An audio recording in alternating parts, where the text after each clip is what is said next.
Boa noite a todos.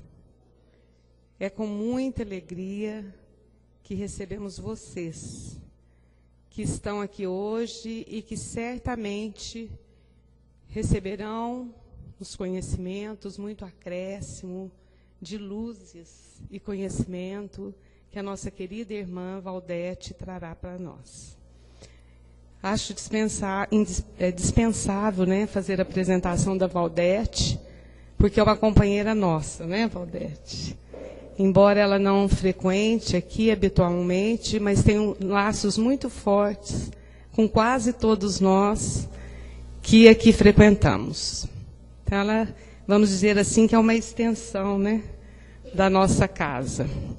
Mas a Valdete, ela milita na doutrina espírita desde sempre, na área de evangelização, estudos, fazendo palestras em diversas casas espíritas, e, além disso, é professora de geografia.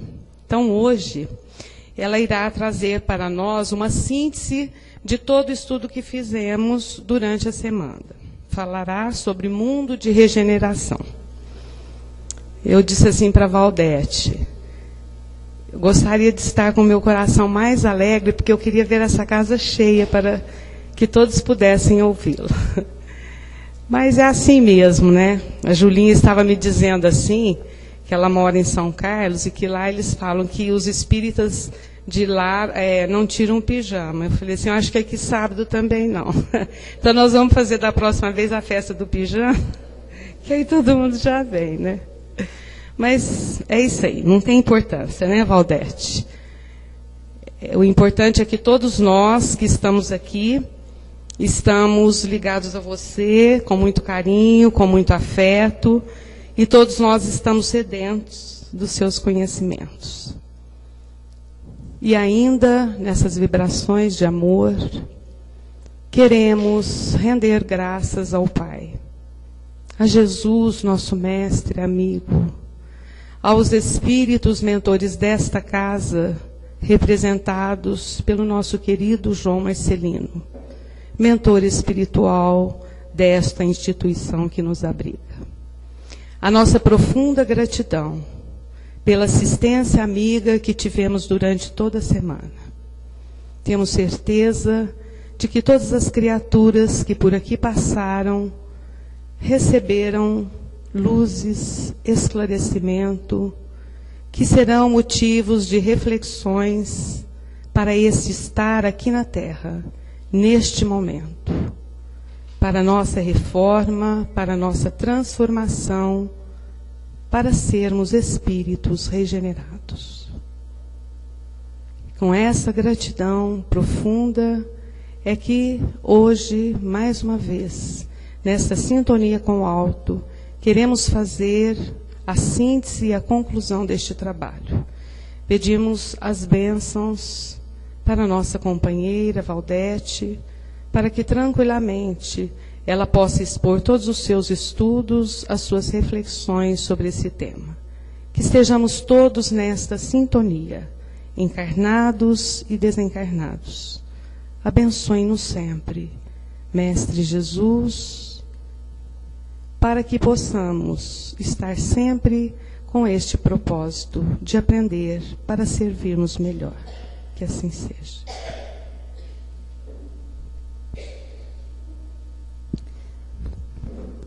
Nosso carinhoso boa noite. E quanto ao número, André Luiz sempre diz, né, que do número de encarnados, pelo menos 5 vezes mais desencarnados estão presentes. Então, não importa o número, importa o carinho, o afeto e a alegria que temos em estar aqui. E eu já falei com a Nara, com a Marleninha, com o Antônio, que depois dessa semana eu não tive aqui em corpo biológico. Mas eu assisti tudo, graças a esse hominho aqui, Antônio Carlos, que criou toda essa parafernália tecnológica. E então assisti de camarote em casa, revendo, fazendo anotações, né, de pijama. E então foi muito bom. e eu fiquei apreensiva, porque falaram tudo, sobrou nada para mim.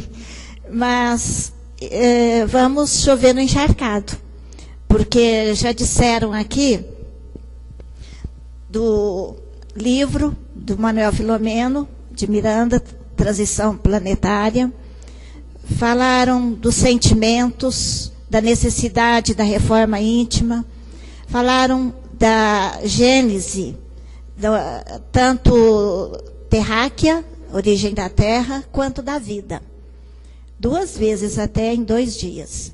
Falaram da vinda do Mestre, 2 dias, da importância do Cristo, do advento do Espiritismo, das circunstâncias do momento que a doutrina espírita chegou, que a promessa do Consolador feita por Jesus é o trabalho do Espírito da Verdade. Falaram do Brasil, a pátria do Evangelho, quanto o Evangelho foi multiplicado aqui nessa terra. Tem que lembrar aqui, foi tanta coisa. Falaram também dos exilados. Então, mostrando que transição é algo que existe continuamente, sempre. E por coincidência, nesse exato momento que todos estamos encarnados, estamos vivenciando, vamos assim dizer, o ápice, o momento mais efervescente de uma fase transitória. Porque fases transitórias sempre existiram, vai existir, acontecem sempre, em qualquer situação. Dos planetas, das humanidades. Quando eu falo planetas, mundos, é porque não é só a Terra. O universo todo passa por fases, por planejamentos que os eleitos do Pai, que são escolhidos por Ele para administrar todos esses mundos que existem no universo, então são feitos planejamentos.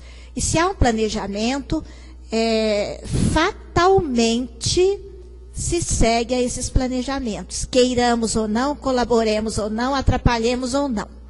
Sempre haverá essa continuidade, essa sequência de evolução, tanto dos mundos, da matéria, quanto do espírito. É a tríade famosa: Deus, Espírito, Matéria. Espírito com E minúsculo, que é o elemento espiritual. Então, tudo evolui, tudo progride. Apesar de, às vezes, nós atrapalharmos, dificultarmos, porque lá em A Caminho da Luz, Emmanuel mesmo já falou isso, quando ele se refere, por exemplo, à Inquisição, que nós atrasamos o progresso da Terra em 6 séculos, em 600 anos, com a Inquisição. E assim a gente vai dificultando, por sermos teimosos, desobedientes, mas há momentos em que essa evolução, ela sofre uma pressão, vamos assim dizer, com mais ênfase do coordenador. Esse tema está, assim, vamos dizer, aflorando em todo lugar. Só aqui, por exemplo, eu escolhi a renovação na outro que estava. Eu pus a remodelação da humanidade. Por que eu quis pôr isso daí? Porque está no famoso capítulo 18 da Gênese de Kardec. Que capítulo? Todo mundo estudou, todo mundo citou, cada um abordou, ele é longo, cada um abordou um aspecto, como diz a Marleninha numa das noites, os temas são os mesmos, mas as abordagens diferem. Isso vai enriquecendo, vai somando. E então, esse famoso capítulo, né, está inserido lá a remodelação da humanidade. Porque a gente fala em transição planetária, acho que é só o planeta. A principal remodelação, transformação, transição tem que ser feita conosco mesmo. É nós que somos os seres inteligentes que vivemos, que participamos, que recebemos essa casa como bênção de instrumento do nosso progresso. Então, é bem adequado falar remodelação da humanidade. Aí, quando foi no encontro de janeiro, nós resolvemos trabalhar. Aí o título foi A Renovação rumo à Regeneração. Então tem que renovar tudo. Espírito, matéria. Essa renovação constante. E agora, uma amiga, quem tem mediunidade ostensiva, tem mais facilidade em desdobrar-se e em sono, estar presente e lembrar com nitidez, porque todos nós participamos, mas nem todos lembram. Então, lembrar com nitidez dos encontros espirituais que tem. Então, essa pessoa, ela diz que participou agora, nesse mês, numa noite, de um congresso espiritual, cujo título estava lá, Transição Planetária, Responsabilidade de Todos. E tinha essa bandeira branca que eu inventei, porque ela explicou que jeito que era bandeira, aí eu fui na internet e inventei a bandeira. Bandeira branca que tremulava, e no centro dela, em letras verdes, entrelaçadas, tinha o C e o V. Aí, à medida que a bandeira tremulava, o C e o V estavam sempre visível. Aí falaram, C e V, Cristo, caminho, verdade e vida. Aí, eu fui lá no livro Caminho, Verdade e Vida, né? Não, é Emmanuel que eu vi uma situação, não é do livro, não. Então, a frase de Emmanuel, irmãos, entrelaçai os braços e uni corações em torno do caminho da verdade e da vida. É Jesus o caminho, a verdade e a vida. Com essa remodelação, com essa transição, com essa transformação, ele é o modelo a seguir, é a base.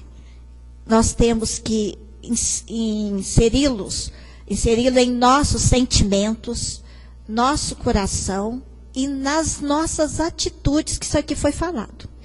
Foi, acho que a turma da Nara que falou dos períodos que o doutor Bezerra disse de cada 70 anos. E nós estamos agora no período que seria atitude, ação, trabalho, vivência. Porque já teve a codificação, a divulgação, o conhecimento, o estudo, agora é pôr em prática. Por isso que temos que lembrar de Jesus. Aí, eu perguntei ontem de manhã para a Nara. Ai, Nara, até agora eu não vi ninguém explicar a mensagem que está no famoso capítulo 18 da Gênesis, item 8, de Arago. Ela falou, mas às vezes, né, eu falei, às vezes hoje à noite, que foi ontem, elas falam, não falaram. Eu falei, ai, que bom, sobrou então para mim. Porque alguma coisa teria que sobrar, né? Arago, Dominique François Jean Arago, pelo nome já vemos que é francês. Ele reencarnou em fevereiro de 1786, no século XVIII. E desencarnou um pouquinho antes de ser lançado o Livro dos Espíritos, que foi em abril do Kardec iniciar o trabalho do Livro dos Espíritos. Porque Kardec preparou o livro de 54 a 57. Então, 53, ele desencarna. O que ele foi? Ele foi um físico, um astrônomo e um matemático. E deu aula em Paris, mais de 40 anos, de geometria aplicada. E sonhava, idealizava que os jovens... Então, por isso que eu coloquei aqui. É considerado um grande encorajador dos jovens para a ciência, tendo sido defensor da reforma do ensino, da liberdade de imprensa e das ciências aplicadas. E ele aplicou e muito as ciências. Porque essa mensagem dele quem chamou a atenção foi o Haroldo Dutra Dias. Aliás, eu estou encantada com o Haroldo, porque eu sou encantada por Emmanuel. E por tabela, o Haroldo, daí eu transferi também. Porque ele lê com lupa tudo que está na obra psicografada pelo Chico. Então, eu fico até com vergonha, porque eu falo, eu li pelo menos umas 20 vezes Paulo Estevam. Ele, agora, numa palestra, faz eu enxergar coisa que em 20 leituras eu não vi. Então, eu li distraída, e ele lê prestando atenção, né? E ele também é um menino prodígio, porque aos 17 anos ele começa a pesquisar, ele tem, assim, estudioso, poliglota, tá lá em cima, né? Então, a gente ora para que ele não se deslumbre, né? É isso que a gente tem que fazer. Então, ele diz que essa mensagem do Arago, ele nunca ouviu um orador espírita comentá-la. E que ele ficou 15 anos com o livro debaixo do braço, tentando entender. Aí ele explicou. Eu falei, agora fica fácil. E, então, porque quando ele vai comentar, ele começa assim, ó. Cada corpo celeste, além das leis que presidem a rotação, aí eu já pus ali com o professor de geografia, que traz os dias e as noites, translação, as estações, experimenta longas revoluções que demandam milhares de séculos para sua realização completa. Todas, tanto as revoluções longas como as mais breves, passam por um percurso com os períodos do nascimento até o ápice de efeito, vem o declínio até o limite extremo, e daí recomeçam as mesmas fases do percurso. Então, vamos começar falando da nossa vida. Nós temos a infância, é o início. Nós temos esse ciclo. Depois temos a juventude, vida adulta, é o ápice. Aí vem a velhice, o declínio, desencarnação. Aí recomeça com a reencarnação, com um novo ciclo em nova existência. O dia e a noite. Amanhece, alvorada. Meio-dia, vai no crescendo, é o ápice do dia. No entardecer, é o declínio. Aí vem a noite, é o final e recomeça o novo dia. Isso no movimento de rotação da Terra. Sol, aqui então é o dia, e vai. Então, todo movimento, esse daqui, 24 horas. Nós acompanhamos, e quantas vezes acompanhamos? Conforme os anos que temos, são mais dias que já presenciamos esse ciclo. A translação.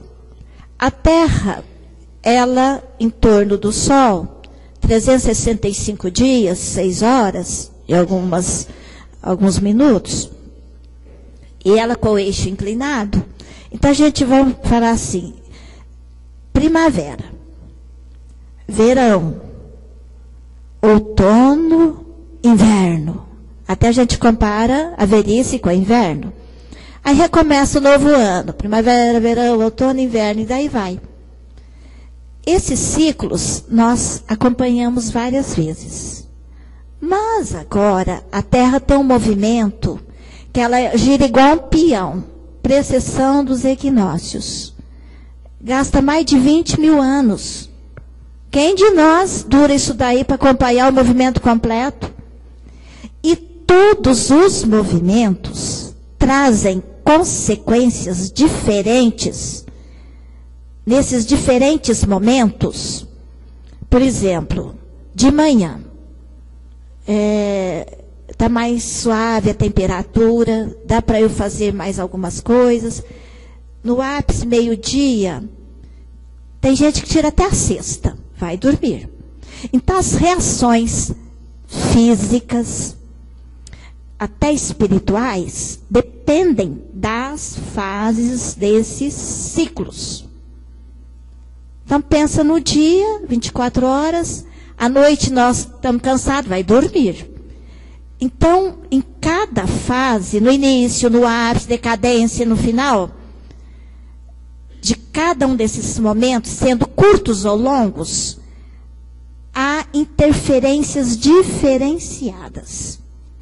Nesse movimento da Terra, da precessão dos equinócios, que dura mais de 20 mil anos, quem garante que agora, nós, reencarnados nesse momento, não estamos no momento desse movimento de mais efervescência, de mais mudanças, de mais interferências. Então, quem viveu há 5 mil anos, às vezes estava mais tranquilo. A consequência desses movimentos longos. Agora nós pegamos, alguém vai falar, o azar de ter reencarnado no momento onde as consequências são mais fortes. E tem outros movimentos. Nosso sistema solar, junto com outros sistemas solares, também deslocam juntos em torno de um outro centro. Tudo isso desloca junto com outros em torno de uma nebulosa. A nossa galáxia desloca com outras galáxias em torno de outras. E uma galáxia interfere na outra. Os astrônomos já descobriram que às vezes elas até se chocam. E como diz ali, duram às vezes milhares de séculos, quando não milhões, bilhões de séculos. Então dizer que essa transição é o fim do mundo, que é perigosa, eu já comecei dizendo que a gente vivencia infinitas transições. A Terra, já foi falado durante a semana, quantas transições, quantas passagens já ocorreram. Porque nada no universo muda repentinamente. No Livro dos Espíritos tem uma nota explicativa, eu não sei se é do Herculano ou do Kardec, agora eu não sei, me ajudem aí, que fala que a natureza não dá grandes saltos, dá pequeninos saltos. Então as mudanças, elas são lentas, paulatinas, e vai mesclando uma situação anterior com a nova, até que define a nova. Então, essas transições existem para as mudanças, e elas se fazem de uma maneira equilibrada. E para nós que temos uma ridícula existência, uma efêmera existência, como diz lá em Nosso Lar o André Luiz, uma vida é um ato, né? É um relâmpago. Então, nossa existência, quando o Drummond disse assim, estou fazendo 70 anos e eu não me sinto com 70, eu já estou chegando, eu falei, ele tinha toda a razão. De repente, você já está chegando nos 70 e não parece que você viveu tudo isso. Os meus alunos acham que eu já devia estar no além, né? Mas a gente não se sente assim, né? É muito curta a nossa existência. E com tantas transformações de âmbitos tão amplos, então é super normal vivenciar todas essas transformações. Nós é que achamos que estamos no fim do mundo, nada disso. Né? Ainda marca data, ano 2012, calendário maia, ai meu Deus. Então, é tão bom estudar uma mensagem dessa, né? Aí eu peguei o último parágrafo dele, onde ele diz assim, quando se diz que a humanidade chegou a um período de transformação e que a Terra tem que se elevar na hierarquia dos mundos, nada de místico há nessas palavras. Ao contrário, é a execução de uma das grandes leis fatais do universo, contra as quais se quebra toda a má vontade humana. Então, a humanidade é que ainda está na ignorância e não entende essa maravilha do universo que tem todo esse planejamento que o Pai e seus eleitos fazem com todos os astros, não é? Bom, aí eu peguei O Espírito e o Tempo, do José Herculano Pires. Gente, dá 10 seminários esse livro. É muito profundo, é muito rico, mas eu ousei em fazer uma pincelada muito leve, porque o título do livro já indica O Espírito e o Tempo. Então ele pega a humanidade terráquea e divide em fases, só que ele dá o nome de horizonte, porque ele diz assim, é o que a gente consegue enxergar. É aquele horizonte limitado. Então ele começa, horizonte tribal. E ele associa com a mediunidade. Por que associa com a mediunidade? Aí o Haroldo Dutra diz também, ali na frente eu vou mostrar. Se nós estamos de passagem aqui, se somos espíritos imortais, se a verdadeira vida é do espírito, e a doutrina espírita já nos ensina que a interligação, a interrelação dos dois mundos, o espiritual e o material, é infalível, é necessária. Então a mediunidade é a única porta do interrelacionamento do mundo espiritual com o mundo material, o carnal. Então a mediunidade é muito importante. Todos somos médiuns. Dr. Novelino dizia, todos somos médiuns, todos somos desenhistas. Pintores são poucos. As mediunidades ostensivas, que são os pintores, é menos numerosa. Mas todos nós desenhamos. Todos nós temos a mediunidade necessária para o intercâmbio com o mundo espiritual. Queiramos ou não, nós temos. Boas ou más influências, depende da nossa sintonia. Aí começa aqui. Horizonte tribal, já está dizendo. O homem primitivo. Então ele diferencia mediunidade de mediunismo. O mediunismo é empírico.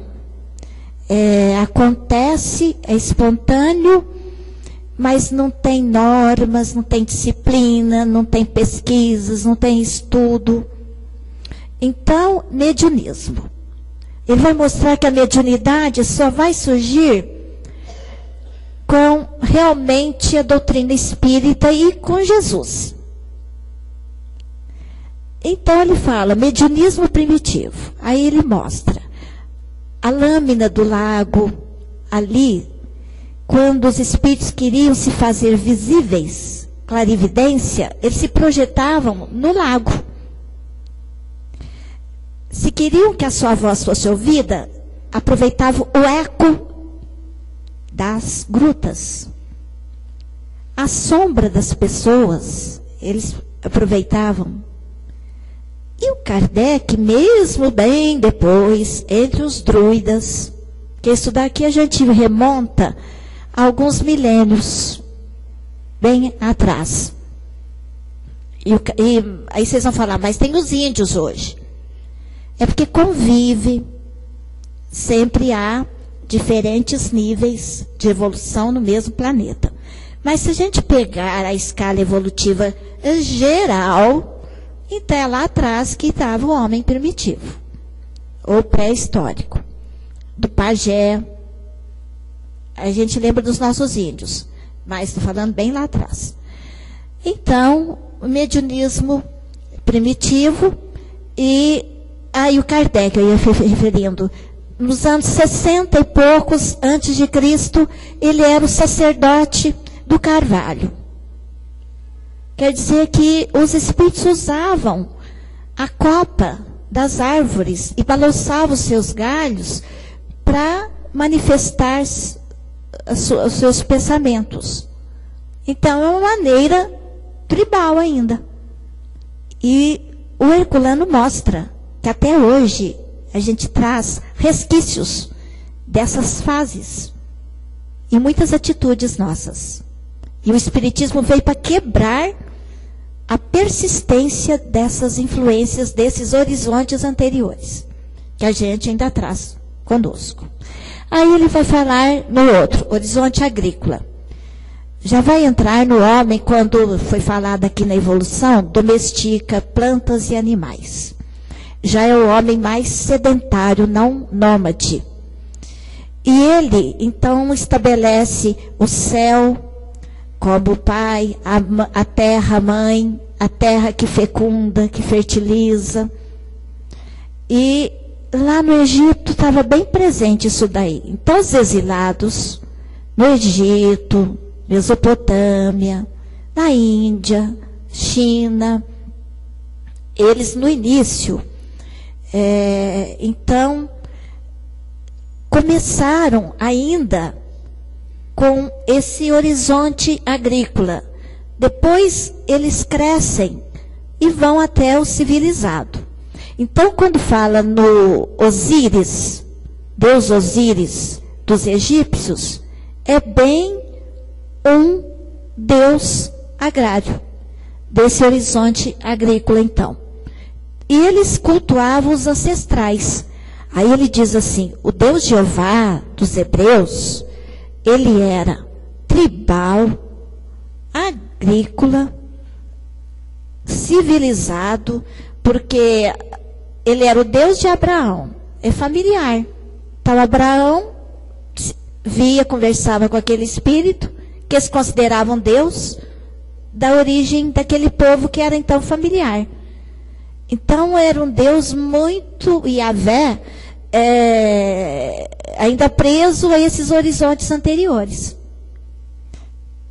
E já Jesus fala no Pai, totalmente diferente, né?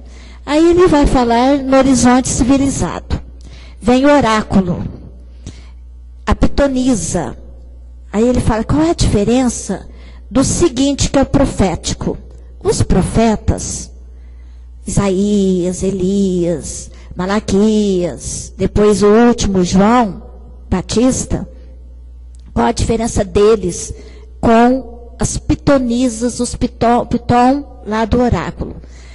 No oráculo eles recebiam e caíam e não tinham noção do que estavam falando. Os profetas já eram individualizados, ousados, tinham coragem de lutar contra os problemas sociais. Então, e eles tinham consciência da tarefa, dos espíritos que eles recebiam. Então já é um nível superior. Por isso que ele estabelece a diferença entre o mediunismo oracular e o mediunismo bíblico, que é o profético. Só que ainda era empírico.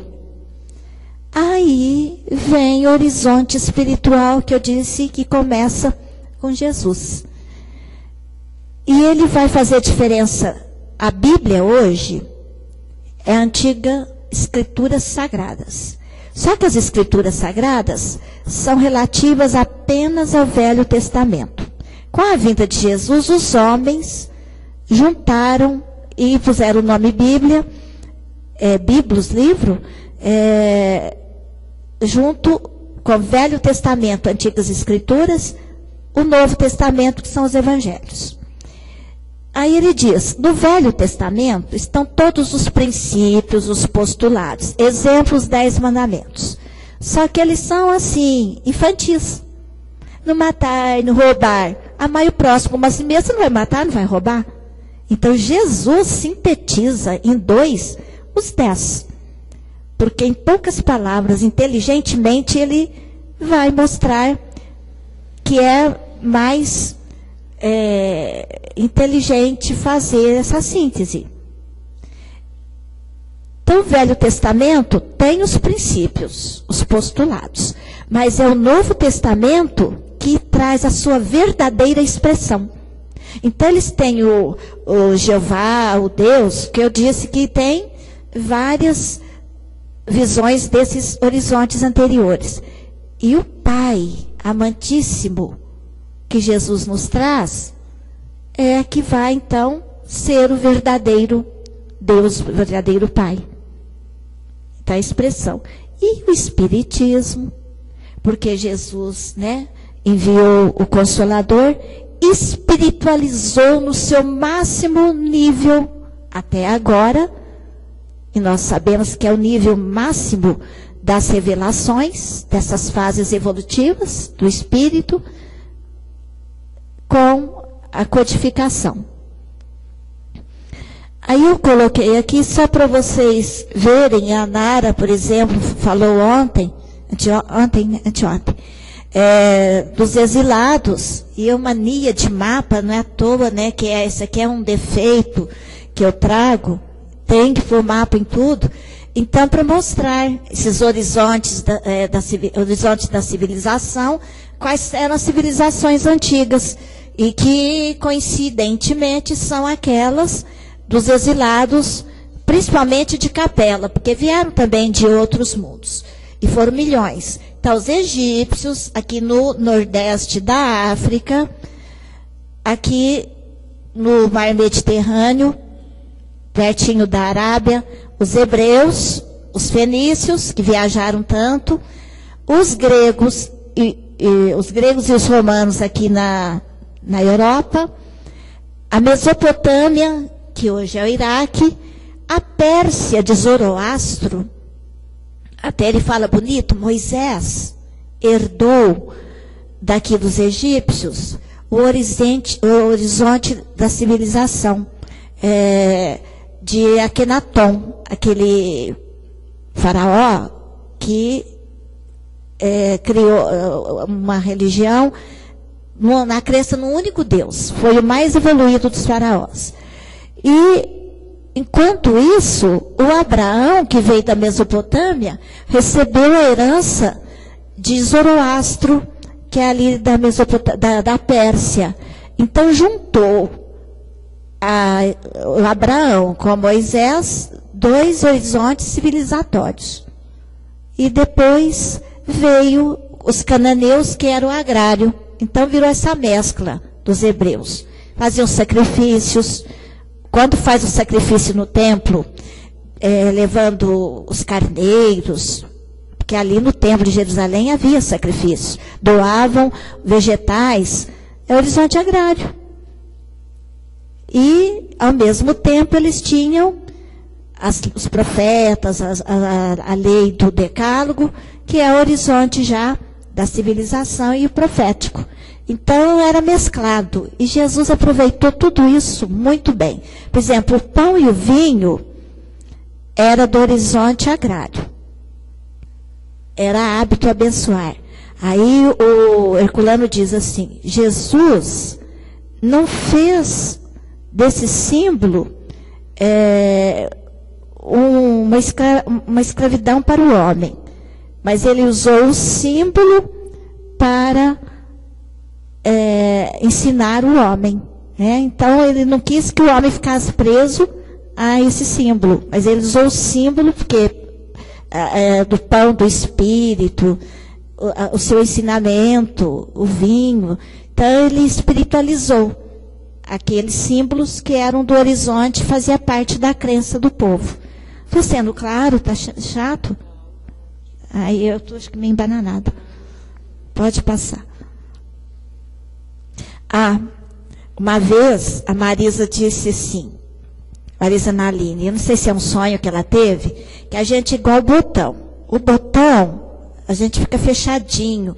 Aquela parte verdinha, eu esqueço como que chama, fecha. Aí, à medida que vai abrindo, que nós vamos amadurecendo, vai desabrochando, aí derruba aquilo que estava fechando e aparece a rosa. Aí eu fui pegar a espiral, a rosa é uma espiral. E o Herculano fala na espiral do tempo. Ele fala na borboleta, no casulo, e depois quando ela vira a crisálida que ela voa, né? Aí eu preferi fazer da rosa, que é menos comum. E então, quando a gente vai se abrindo, é a espiral, nós vamos ampliando nossos horizontes. E daí eu pus o esqueminha. Antes o homem era ligado apenas à matéria, homem biológico, aí ele se torna social no horizonte do oráculo. Ali está ligado. O homem biológico é do pajé, é o tribal. O homem social do oráculo. O homem profético é o profeta bíblico. E o espiritual é o médium. Então, médium, realmente compromissado com o seu papel, sua tarefa, em respeitar, saber usar esse dom, ele está no último horizonte, que é o espiritual. Aí, o Herculano diz, no início da espiral da evolução do tempo, do horizonte espiritual, na época de Jesus, quem que aderiu, entendeu, captou essa transição do horizonte profético para o espiritual?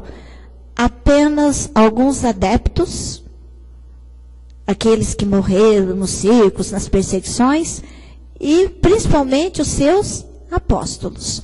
Aí veio vindo, mas aí mesclou.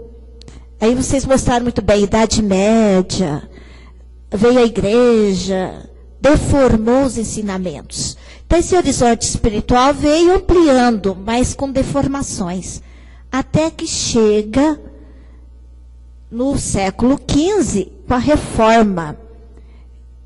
O próprio Kardec, porque ele foi de Aarhus, que vai quebrar aqueles problemas trazidos nesse longo período do catolicismo. A reforma dá uma quebrada.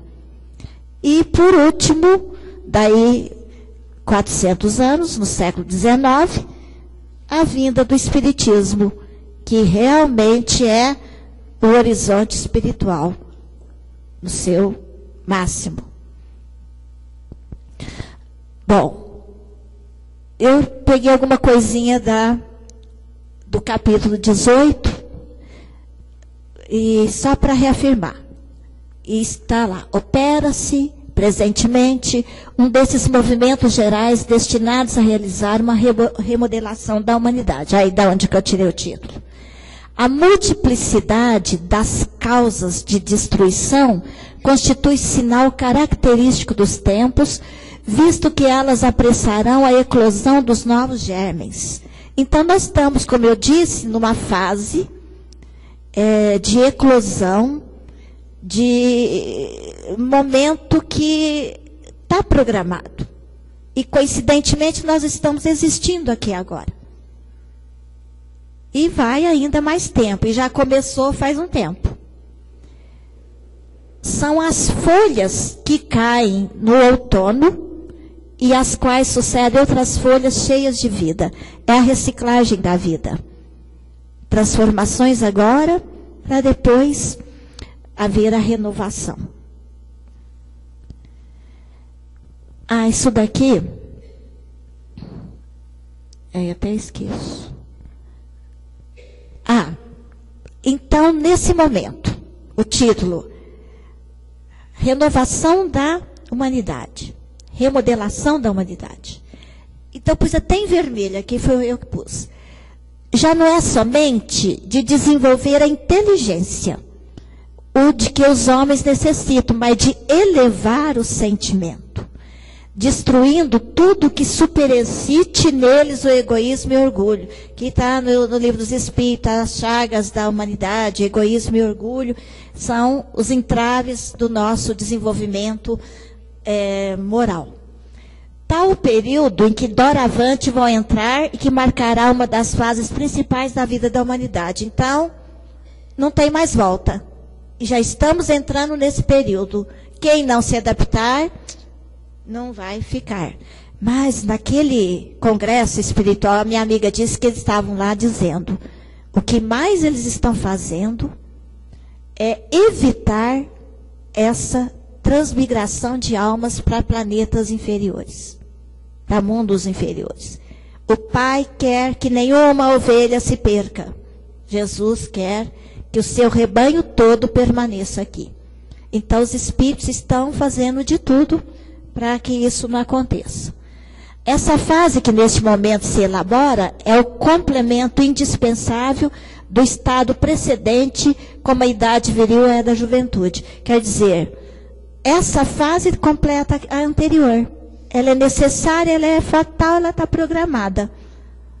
Está acontecendo e tem que acontecer. Aí vem a necessidade de nós termos, que foi falado e a gente sempre repete, espíritas, amai-vos. Segundo mandamento, instruí-vos. Aí vem o triângulo de Emmanuel. Espiritismo, a tríade. Ciência, filosofia, as duas juntas, é o conhecimento e a sabedoria. E o ápice, o principal, o amor. São as duas asas, uma, duas. Nós não somos voos sem elas.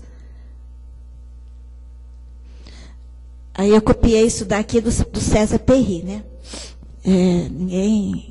Aproveitei que ele citou, anotei tudo. E, então, toda a edição de Obras Póstumas tem essa biografia de Kardec, feita pelo Camille Flammarion, lá no discurso quando ele foi sepultado. Então, ele coloca, falando de Kardec, em sua bandeira inscrever o mestre estas palavras: trabalho, solidariedade, tolerância. Sejamos como ele, infatigáveis. Sejamos acordemente com seus anseios, tolerantes e solidários, e não temamos seguir-lhe o exemplo, reconsiderando quantas vezes forem precisas os princípios ainda controvertidos.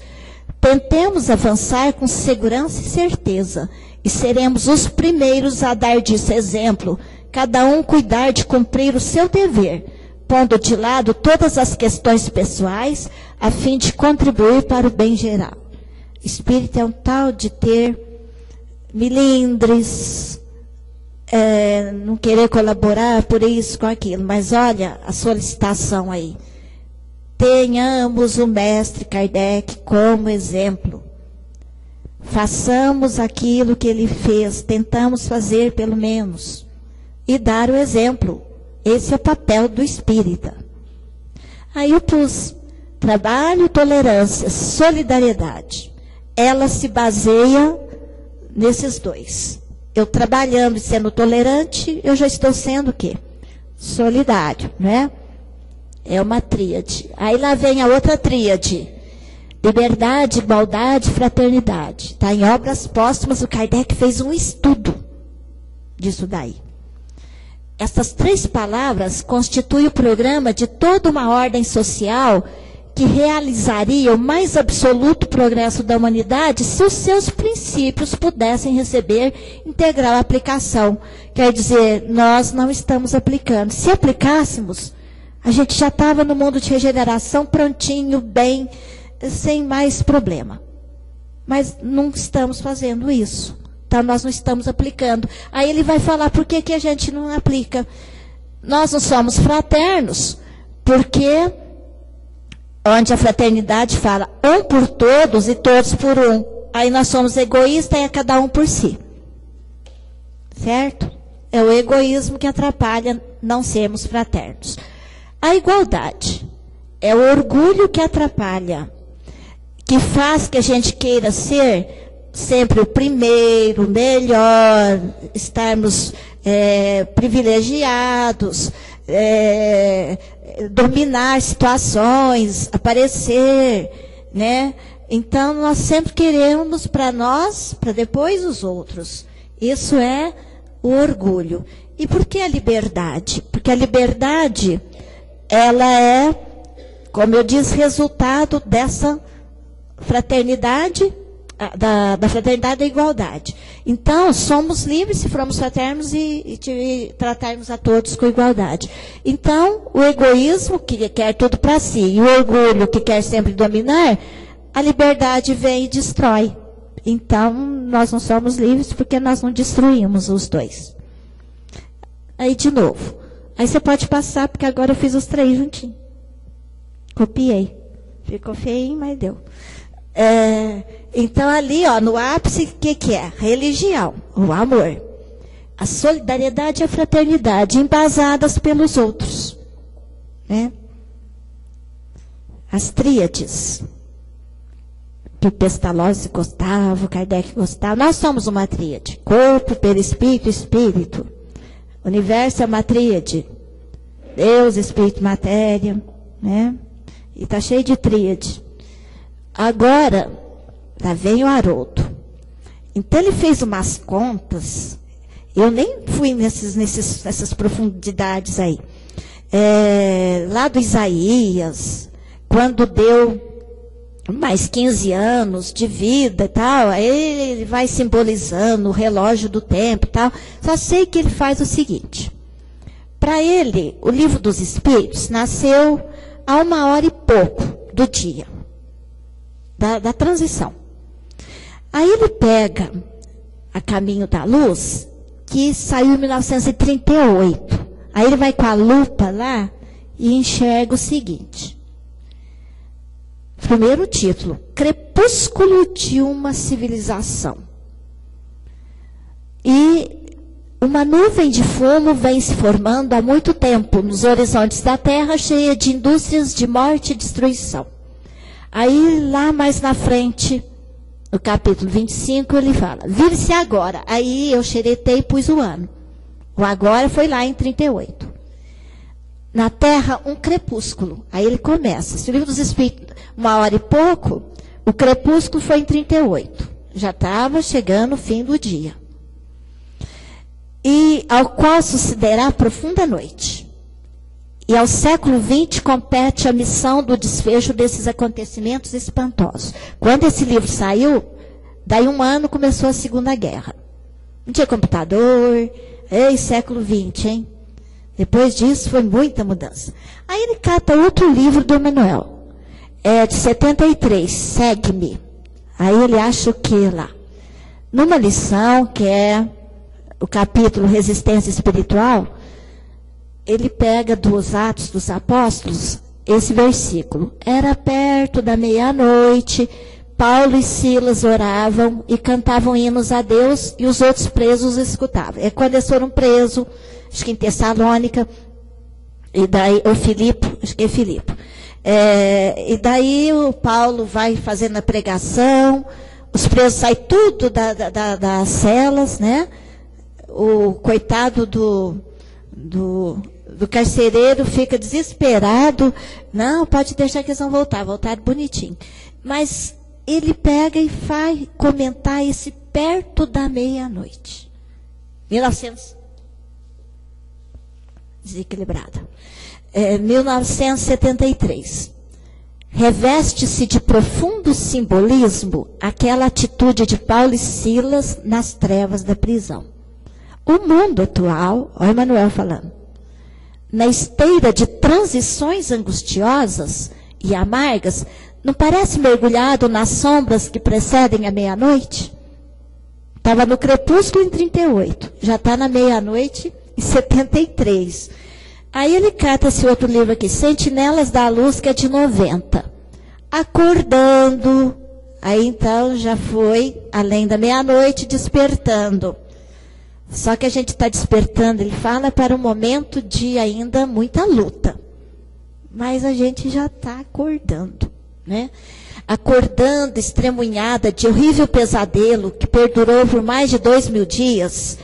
2.000 dias são 6 anos e é o tempo da Segunda Guerra. E arregimenta-se a coletividade planetária para novos embates de cegueira e destruição. Então, esse 90. Então, quer dizer que a gente ainda está em turbulência, né? Amontou-se pesadas nuvens nos céus do Oriente e do Ocidente. Porque depois disso, os Estados Unidos invadiram o Iraque, o Afeganistão. Mas graças a Deus não teve igual os mais de 2.000 dias da Segunda Guerra. Quem impedirá a tempestade de suor e lágrimas? Então ainda tem por vir muita coisa. Mas agora a gente vê mais que é o econômico. Vai ferir mais toda a humanidade de uma maneira menos comprometedora. Porque a guerra compromete muita gente. E essa daí é uma econômica, compromete menos, né? E agora... Nossa, pode? É porque eu falei da mediunidade. E o Haroldo Dutra Dias vai lá no livro Caminho, Verdade e Vida, e ele fala da intuição. E também, eu não coloquei aí, no roteiro, no capítulo 7, fala melhor que ali.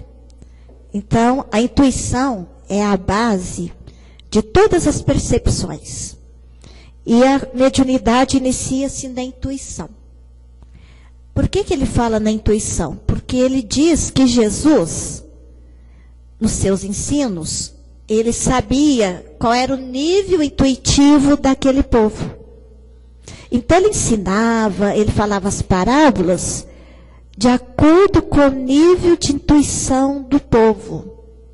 Então a intuição para nós é muito importante para nós entendermos, crescermos, aprimorarmos o nosso conhecimento, os nossos sentimentos. E eles estão pedindo muito que agora todos nós abra mais o nosso nível de consciência, melhore, seja a rosa desabrochando. Isso eu estou falando para mim, porque eu sou meio porta, pedra. Então, sensibilidade precisa ser mais refinada. E é a intuição que leva a isso. Aí, eu fui repetindo o que o Haroldo vai falando. Então, ele diz, a mediunidade... Não, isso aqui eu tirei porque ele cita do Consolador. A mediunidade é luz que brilha na carne. É atributo do espírito, patrimônio da alma imortal, elemento renovador da posição moral da criatura terrena. Todos os homens têm o seu grau de mediunidade nas mais variadas posições evolutivas e ela será alvorada de novas percepções para o homem do futuro. Ela será a alvorada, aí comparando com o dia, de novas percepções para o homem do futuro. A gente sempre fala, a telepatia é a linguagem do futuro. Mas como do futuro se eu não estou me preparando com essa intuição, com essa mediunidade? Eu não vou ter telepatia nunca. Se a gente quer usufruir dessa comunicabilidade mais elevada, então nós temos que, desde agora, já melhorar. Aí o Haroldo diz, o fenômeno da mediunidade nos torna espiritualizados, potencializa as nossas forças, capacitando-nos a enfrentar todas as dificuldades. Bonito isso, né? Aí ele vai falar de Jesus. Que Jesus chegou para dirigir as potencialidades da alma, que segundo Leon Denis é pensamento, sentimento e vontade. Jesus veio potencializar, desenvolver isso em nós. E na transfiguração do Tabor, onde aparece ele, Moisés e Elias, só 3 apóstolos estavam ali. E quando passa, ele pede aos 3, não contem para ninguém, só quando eu me levar, quando eu partir.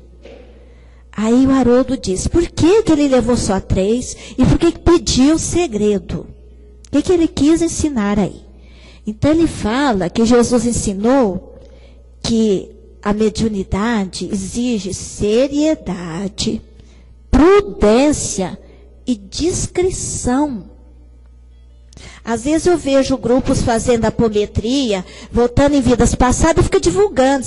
Nós dois nascemos juntos, não sei aonde. Se a gente esquece, por que esquece? Então, precisa ter mais discrição, prudência. Quando Jesus pede para não contar, é para ter mais cuidado. Certo? Eu achei isso lindo, eu não sabia. No Pentecostes, aí ele tinha sido crucificado. Os apóstolos estavam tristes, desiludidos, desesperançados. O que eles iam fazer sem o mestre? Então eles estavam para baixo mesmo. Aí Jesus, no Pentecostes, ele inclui os 12 apóstolos aí, é lógico que o substituto do Judas, né, o Matias. Aí cada um fala uma língua. E o Haroldo fala que naquela época acreditava-se que tinha 12 povos na humanidade. Então os 12 apóstolos, cada um falando uma língua, é como se cada um tivesse simbolizando um dos povos. E os 12 juntos, a humanidade inteira. E naquele momento, falando línguas diferentes, eles que estavam abatidos, tristes, receberam de Jesus o poder do Espírito dele, as suas energias espirituais. E daquele momento em diante, os 12 começaram a educar a humanidade. Aí a gente sabe que eles foram para muitos lugares. Só o João não foi martirizado. Todos os outros foram. Eles se entregaram por Jesus. Então nós temos que ver isso daí também, se entregar ao trabalho, a ele, disposição, né? E depois de Jesus, Saulo de Tarso vem com a psicografia. O que as epístolas foram? Obras psicografadas. Jesus ditava a Estevão, que ditava a Paulo, que ditava aos seus amigos, aos seus colaboradores. Então, mediunidade de psicografia. Mas Paulo tinha outras mediunidades, né? E muitos outros apóstolos de Jesus, discípulos de Jesus, ao longo da história, porque em Obreiros da Vida Eterna, André Luiz diz que esses obreiros, esses missionários, a cada 400, 800 anos eles voltam para passar esse espírito de trabalho, de ânimo, de força, de coragem. E então nós sabemos ao longo da história quantos, ali eu pus alguns, né? Mas nunca estivemos desamparados. Mesmo com a Idade Média, estavam sempre ali. Francisco de Assis é durante a Idade Média. Não ficou todo mundo à mercê dos enganos cometidos por nós mesmos, né? Que eram nós que estávamos lá. Aí, está lá no Herculano. A humanidade atual tem relações sociais. Então, é uma ordem social. E a humanidade regenerada, do mundo de regeneração, vai ter relações morais. Deixa eu só acabar. Então, e o Espiritismo chegou e fez essa revolução ética. E implantou e implantará a moral no mundo. Aí tem aquele espírito que na Revista Espírita, de Júpiter, onde ele diz que a autoridade lá em Júpiter é a autoridade moral, a religião é do amor, não tem expressão de religiões que tem aqui. Então é muito bonita aquela entrevista. Não é do Moser, é daquele outro que era um ceramista. Esqueci o nome dele. Lembra, Kleber? Hã? Acho que é Gossi. Não, Rossini não. É um ceramista que tem essa entrevista. E o Kardec, então, o meu aluninho falou assim, mas quem garante que é o espírito de Júpiter que falou tudo isso? Eu falei, o Kardec conferiu com outros espíritos que também disseram as mesmas coisas. Ah, bom, então ele pesquisou. Menino de 11 anos. Eles não aceitam hoje, né? É tão lógica a doutrina que convence a todos, né? E aí, quando a Lívia desencarna, já estou acabando, gente. Quando a Lívia desencarna, no circo, é o primeiro grupo de cristãos que morre em nome de Jesus, por Jesus, são 200, mais ou menos. Todos eles, de repente, são elevados a um plano ambiente e bem distante da Terra, e Jesus aparece para eles. É maravilhoso o que Jesus diz, só que eu empobreci, eu encolhi. Eu vou ler aqui algumas frases. Então, é o mundo de regeneração, é a promessa que ele está fazendo ali, né? Então, ele diz assim, pela sabedoria e pela verdade, dentro das suaves revelações do Consolador, meu verbo se manifestará novamente no mundo, para as criaturas desnorteadas no caminho escabroso. Então, ele está se referindo ao Espiritismo, né? Sim, o dia chegará no qual todas as mentiras humanas hão de ser confundidas pela claridade das revelações do céu. Exausto de receber os fluidos venenosos da ignomínia e da iniquidade de seus habitantes, o planeta protestará contra a impenitência dos homens, rasgando as entranhas em dolorosos cataclismos. As impiedades terrestres formarão pesadas nuvens de dor, que rebentarão no instante oportuno em tempestades de lágrimas na face escura da terra. Quando ele disse isso, depois ocorreu peste bubônica, guerras sem parar, dos 30 anos, 100 anos, Primeira e Segunda Guerra mais recentemente. Então já aconteceu muito disso daí. E eu acho que daqui para frente vai ser mais do ponto de vista, como eu disse, econômico, moral, espiritual. E essas, assim, já passou. Porque ele fala isso no ano 65. Né? Já passou quase 2000 anos. Mas nosso Pai não quer que se perca uma só de suas criaturas transviadas nas sendas da impiedade. Trabalharemos com amor na oficina dos séculos por vindouros. Reorganizaremos todos os elementos destruídos. Examinaremos detidamente todas as ruínas, buscando o material possível de novo. E quando as instituições terrestres reajustarem a sua vida na fraternidade, no bem, na paz e na justiça, depois da seleção natural dos espíritos e dentro das convulsões renovadoras da vida planetária, organizaremos para o mundo um novo ciclo evolutivo, consolidando com as divinas verdades do Consolador os progressos definitivos do homem espiritual. Mundo de regeneração. Então vai pegar os cacos, já está pegando os cacos, está reciclando, reaproveitando o máximo. E ele fala ali para aqueles que iam precisar deles. É eles que estão voltando também, né? Deixa eu ver o que mais. Essa frase também eu tirei do Haroldo lá.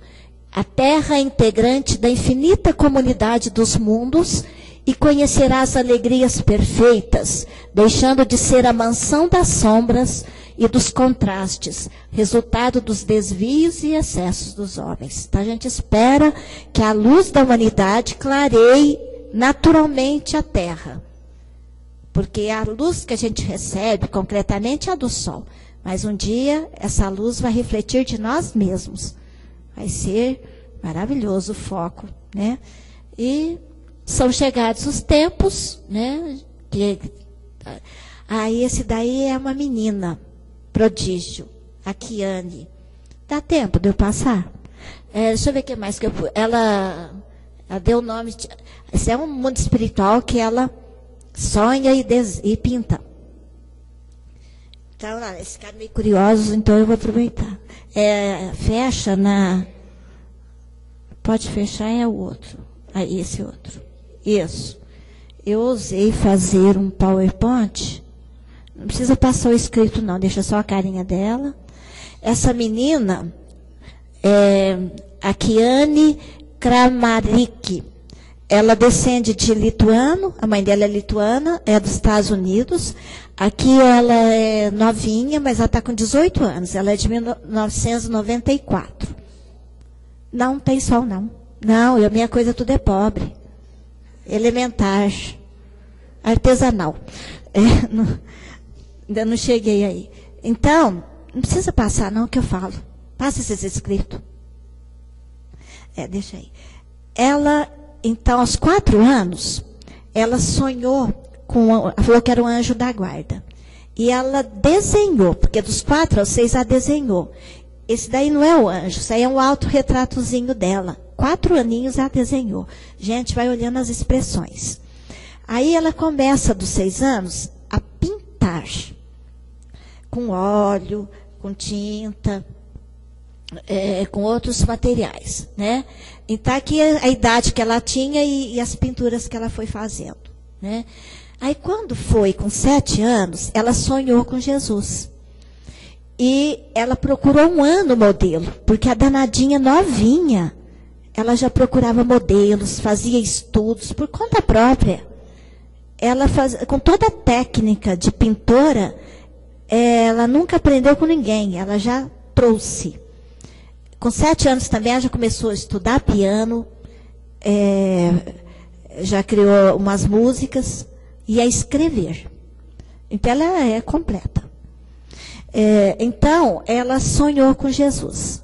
1 ano, ela procurou um modelo. Não achou. Aí, a família mudou de estado lá nos Estados Unidos. E quando ela chegou no novo estado, ela disse assim, Deus, se você me permitiu ver o seu filho, quer que eu o represente, me mande um modelo. Daí 2 dias, um carpinteiro chega à porta da casa dela. É esse, ela falou. Falou com ele, ele topou. E ela conta em horas quanto tempo ela gasta para pintar. E então ela fez esse retrato em 200 horas. Ela levanta às 4 da manhã. Por quê? Porque a casa está em silêncio. Ela ora pedindo orientação. E ela pinta o que ela sonha e o que ela recebe de intuição. E saiu esse retrato, que ela deu o nome de O Príncipe da Paz. É só o cabelo que é diferente daquele que a gente está acostumado a ver. Mas aí, pelo sudário, os cientistas fizeram um estudo e em 2010, ela pintou isso daí com 8 anos, gastou 200 horas. 94, 2002. Em 2010 saiu como seria Jesus pelo sudário. Aqui vocês veem ela pintando, viram, né? É pequenininha, 8 aninhos.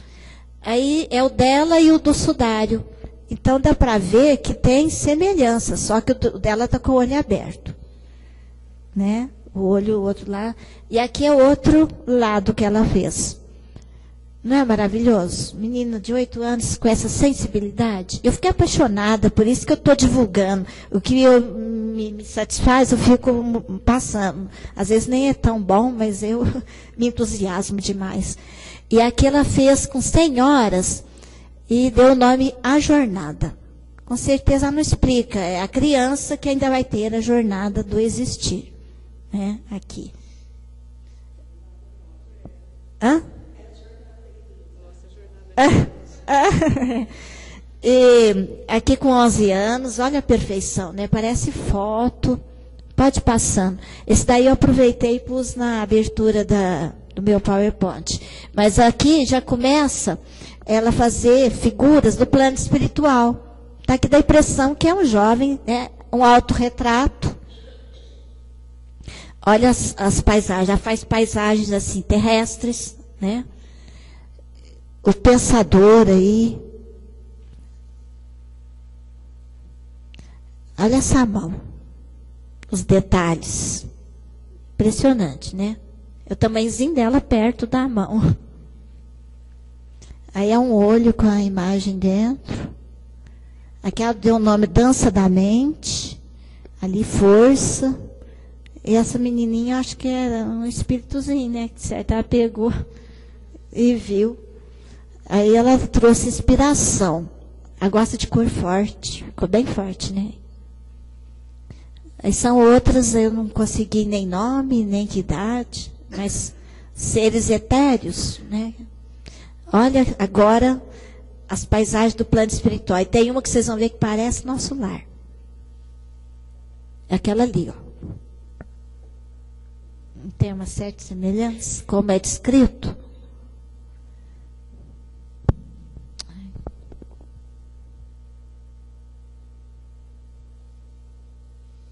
Ali o de uma gota, ela fez uma pessoinha na gotinha. Aqui parece que tem alguma personagem, né? No caminho ali. Aqui já é da terra.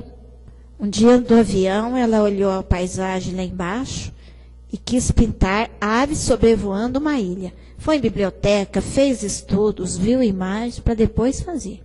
Ela estuda, ela planeja, mas tudo dela. Esse daqui. Vê que ela pega a tristeza e ela pegou o negro que às vezes nos Estados Unidos tem fortemente a exclusão social. Então pode ver os olhares que ela pega. É muito profundo, né? Nossa, pintar o olhar. E desse daqui ela explica assim, não foi eu que plantei os olhos. Os olhos foram plantados. Então o espírito certo que estava ali é que fê-la colocar essa expressão. Porque o olhar é que dá a expressão, né? Acabou. Então, muito obrigado, minha gente. Não sei se cheguei lá. Como eu disse.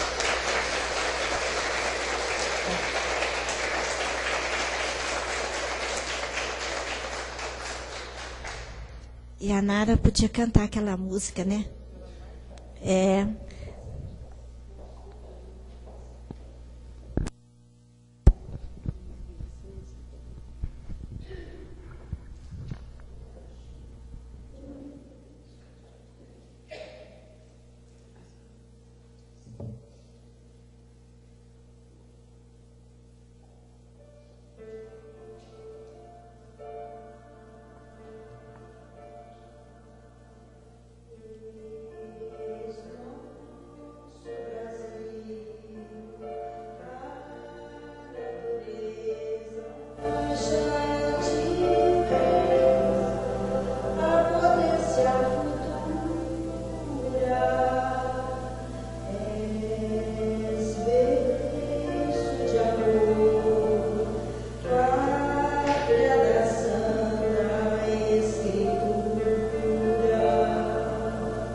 Inspira o teu alto viver.